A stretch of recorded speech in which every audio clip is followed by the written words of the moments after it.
গরমে তৃপ্তি পেতে এইভাবে পাউরুটির দারুণ স্বাদের রেসিপিটা বাড়িতে বানিয়ে দেখতে পারেন। বানানো একেবারেই সহজ আর খেতেও ভীষণ ভালো হয়।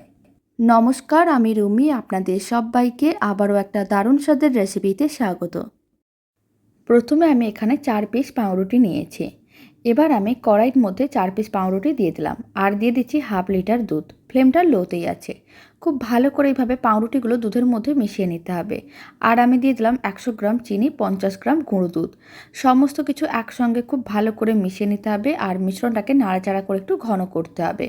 অল্প একটু ভ্যানিলা এসেন্সও দিয়ে দিলাম। এখন মিশ্রণটাকে ঘন করে নিয়েছি। এবার এরকম একটা কেক টিন নিয়েছি, অল্প একটু বাটার ব্রাশ করে রেখেছিলাম। তারপরে মিশ্রণটা দেওয়ার পরে কিছুক্ষণ রেখে ফ্রিজে ঠান্ডা করে নিতে হবে। আর তারপরে প্রথমে এইভাবে লম্বা আর চৌকো পিসে কেটে নিলেই দারুণ স্বাদের রেসিপিটা একেবারেই রেডি।